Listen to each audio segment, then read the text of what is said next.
So my full name is Belinda Elizabeth Jack, and my title is Doctor when I'm in Oxford, where I'm a tutorial fellow at Christ Church, and here at Gresham I'm a professor. So my Gresham professorship is rhetoric. Well, traditionally it covered the arts of persuasion, use of persuasive language and so on. Here at Gresham it's now defined rather more broadly as a professorship in cultural studies and the humanities. A number of the most recent professors of rhetoric have been historians, but I hope that I'll be returning it closer to its origins because I'm talking about literature and how language works and how reading works. So my series for the 3 years of my professorship is entitled The Mysteries of Reading and Writing.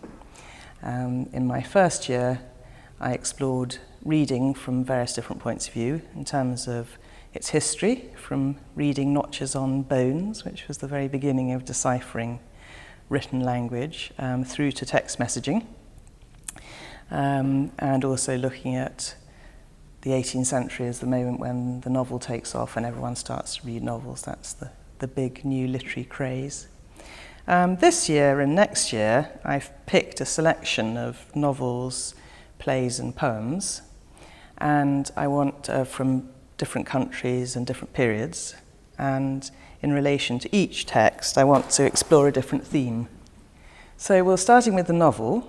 I want to start with Johnson's Rasselas, which is an 18th century story, and I suppose it matters to me because there's no other work of literature that explores ideas of human contentment and discontent, and what is the quest for happiness that we all embark on. So the first one is Rasselas and happiness, and the idea that maybe the quest for happiness is actually a moral obligation, that we are here to be happy. That's one of the things that Rasselas explores. So that's the first novel. And then that's followed by a 19th century novel by French author Stendhal, The Red and the Back, Le Rouge et le Noir, and it's often described as a political novel.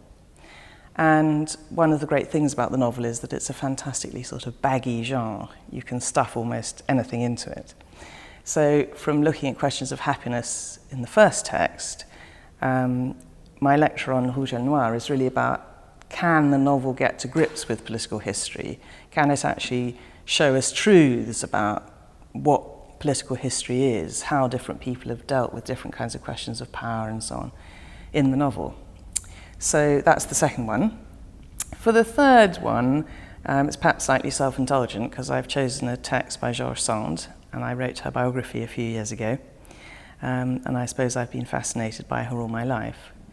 And it's a story, in part, about a quasi-incestuous relationship, so it was seen as quite a controversial text. But it's also really a novel about idealism, and one of the things that, of course, the novel can do, it can reflect reality, it can draw from reality, but it can also project other possible worlds. And that's one of the things that Georges Sand was interested in, the way in which the novel might actually give us ideas about how to live better lives. So the third one is Georges Sand and idealism.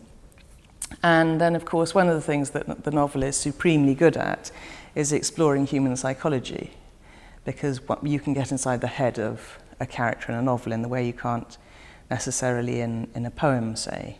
So my third text is Edith Wharton, the American woman and author, The Age of Innocence, which is the most brilliant exploration of class, snobbery, the potential or not for social mobility in New York at the beginning of the century. And so that's really about psychology, how we think about each other. And so that's number 4, is The Age of Innocence and psychology in the novel.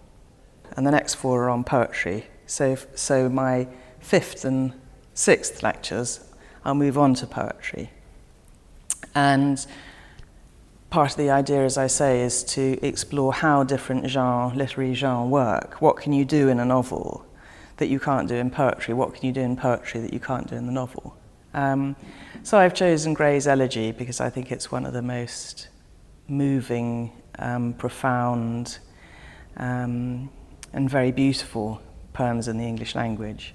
And it's about mortality, it's about immortality, it's about our constant awareness as human beings that we are on our way to the grave, and that we live in the presence of death. That's part of what it is to be a human being. And I think Gray's Elegy explores those questions better than anyone. And he didn't have a strong religious faith. So unlike Dryden's exploration, say, of the same kinds of questions, faith was there to save him. And one of the great things about Gray's Elegy, I think, for a modern audience, is that faith isn't there to save us altogether. There's an ambivalence, which I think makes it all the more exciting, really, as a poem. So, Gray's Elegy, and then Keats' Ode to a Nightingale. So I suppose both really very well-known poems, but both poems which I think allows one to explore the kind of extremes of what a poem can do.